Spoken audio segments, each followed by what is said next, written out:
Guys, आज की कहानी सिर्फ एक एपिसोड नहीं बल्कि एक ऐसा भयानक तूफान है जो हर रिश्ते की नींव हिला देने वाला है। ये वो पल है जहां सच और झूठ की सारी दीवारें टूटने वाली हैं, जहां एक माँ की ममता, एक औरत का जुनून और एक परिवार की किस्मत आमने सामने खड़ी होने वाली है। सुबह का समय है। मंदिर की घंटियां लगातार बज रही हैं, हवा में पूजा की खुशबू घुली हुई है, लोग श्रद्धा में डूबे हुए हैं। लेकिन इस पवित्र माहौल के बीच एक दिल है जो बेचैनी से धड़क रहा है, रूही का दिल। उसके कदम लड़खड़ा रहे हैं, आंखें हर चेहरे को बारीकी से देख रही हैं, जैसे वो किसी खास इंसान को ढूंढ रही हो। उसके चेहरे पर डर साफ झलक रहा है और उसके होंठ बार बार एक ही सवाल दोहरा रहे हैं, वो लड़की कहाँ है जो कल यहाँ आई थी। हर किसी से पूछते पूछते उसकी आवाज कांपने लगती है। तभी एक बुजुर्ग औरत उसके पास आती है और धीमे स्वर में कहती है, बेटी, वो लड़की तो अक्सर यहाँ आती है, लेकिन उसका घर कहाँ है ये किसी को नहीं पता। ये सुनते ही जैसे रूही के पैरों तले जमीन खिसक जाती है। उसका दिल और तेज धड़कने लगता है, माथे पर पसीना आ जाता है और वो खुद से कहती है, नहीं, ये वही हो सकती है। अगर ये सच है तो सब कुछ खत्म हो जाएगा। उसी घबराहट में वो सीधे पंडित जी के पास जाती है, क्योंकि अब उसके लिए ये सिर्फ एक शक नहीं बल्कि एक डरावना सच बन चुका है जिसे वो हर हाल में जानना चाहती है। पंडित जी के सामने खड़ी रूही अब पूरी तरह टूटने के कगार पर होती है। उसकी आंखों में आंसू हैं, लेकिन उसके अंदर एक अजीब सा साहस भी है। वो कांपती आवाज में कहती है, पंडित जी, मुझे सच जानना है। वो लड़की कहाँ रहती है? पंडित जी उसकी हालत देखकर कुछ पल के लिए खामोश हो जाते हैं। मंदिर की घंटियों की आवाज अब भी गूंज रही है, लेकिन उस पल में जैसे सब कुछ ठहर गया हो।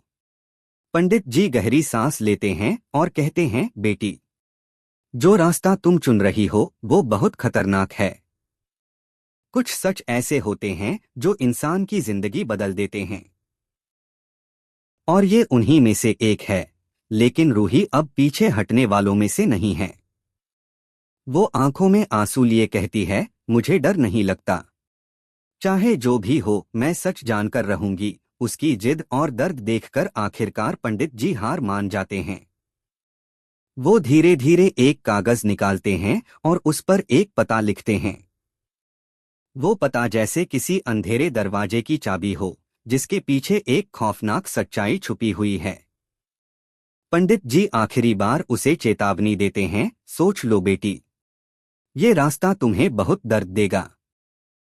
लेकिन रूही बिना कुछ सोचे वो कागज पकड़ लेती है और वहां से निकल जाती है।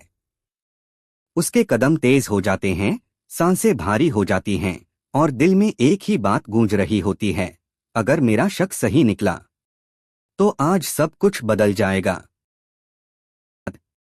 रूही उस पते पर पहुंचती है। एक सुनसान सी जगह, चारों तरफ खामोशी, जैसे वहां कोई रहस्य छुपा हो।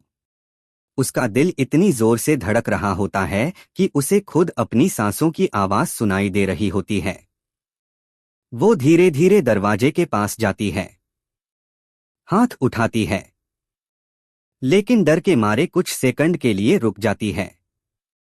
फिर हिम्मत जुटाकर दरवाजा खोल देती है और जो वो देखती है वो उसकी रूह तक को झकझोर देता है। सामने अग्नि खड़ी होती है और उसके हाथ में एक छोटा सा बच्चा होता है, जिसे वो बेरहमी से मार रही होती है। बच्चा डर के मारे कांप रहा होता है, उसकी आंखों में आंसू भरे होते हैं, लेकिन वो आवाज नहीं निकाल पा रहा, जैसे डर ने उसकी आवाज छीन ली हो। ये नजारा देखते ही रूही के अंदर का गुस्सा ज्वालामुखी की तरह फट पड़ता है।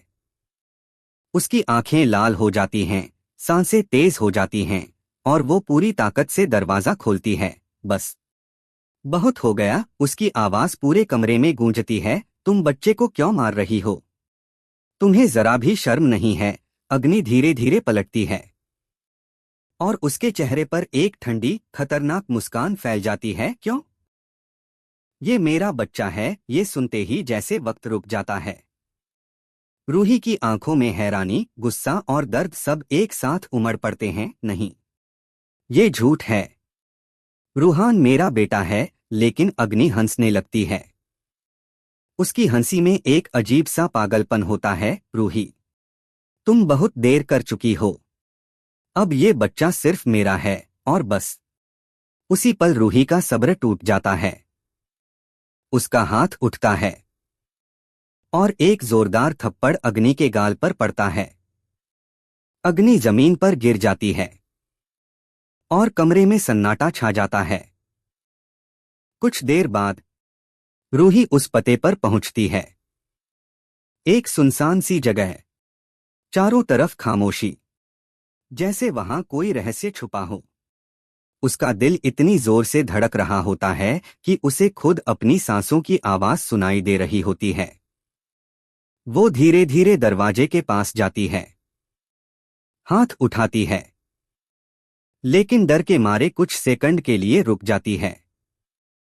फिर हिम्मत जुटाकर दरवाजा खोल देती है, और जो वो देखती है वो उसकी रूह तक को झकझोर देता है। सामने अग्नि खड़ी होती है और उसके हाथ में एक छोटा सा बच्चा होता है, जिसे वो बेरहमी से मार रही होती है। बच्चा डर के मारे कांप रहा होता है, उसकी आंखों में आंसू भरे होते हैं, लेकिन वो आवाज नहीं निकाल पा रहा, जैसे डर ने उसकी आवाज छीन ली हो। ये नजारा देखते ही रूही के अंदर का गुस्सा ज्वालामुखी की तरह फट पड़ता है। उसकी आंखें लाल हो जाती हैं, सांसें तेज हो जाती हैं, और वो पूरी ताकत से दरवाजा खोलती है। बस, बहुत हो गया। उसकी आवाज पूरे कमरे में गूंजती है। तुम बच्चे को क्यों मार रही हो? तुम्हें जरा भी शर्म नहीं है? अग्नि धीरे धीरे पलटती है और उसके चेहरे पर एक ठंडी, खतरनाक मुस्कान फैल जाती है। क्यों? ये मेरा बच्चा है, ये सुनते ही जैसे वक्त रुक जाता है। रूही की आंखों में हैरानी, गुस्सा और दर्द सब एक साथ उमड़ पड़ते हैं। नहीं, ये झूठ है। रूहान मेरा बेटा है, लेकिन अग्नि हंसने लगती है। उसकी हंसी में एक अजीब सा पागलपन होता है। रूही, तुम बहुत देर कर चुकी हो। अब ये बच्चा सिर्फ मेरा है, और बस। उसी पल रूही का सब्र टूट जाता है। उसका हाथ उठता है और एक जोरदार थप्पड़ अग्नि के गाल पर पड़ता है। अग्नि जमीन पर गिर जाती है और कमरे में सन्नाटा छा जाता है। कहानी में आता है सबसे बड़ा मोड़।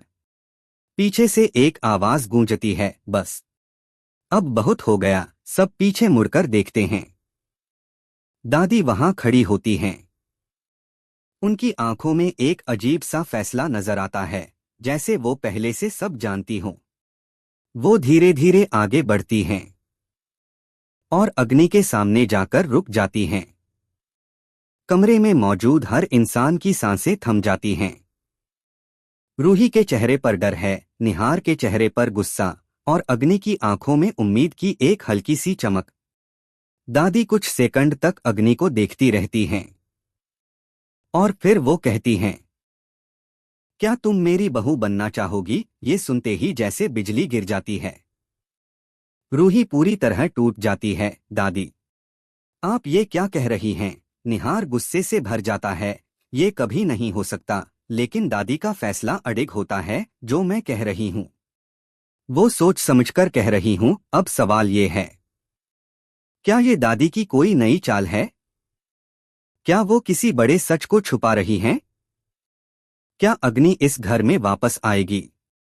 और अगर आई तो क्या रूही सब कुछ खो देगी? या फिर ये सब एक और खेल है, एक ऐसा खेल जिसमें हर किसी की किस्मत दांव पर लगी है? गाइस, अब कहानी अपने सबसे खतरनाक मोड़ पर आ चुकी है, और आगे जो होने वाला है वो आपकी सोच से भी ज्यादा शॉकिंग होगा, क्योंकि असली तूफान अभी शुरू हुआ है।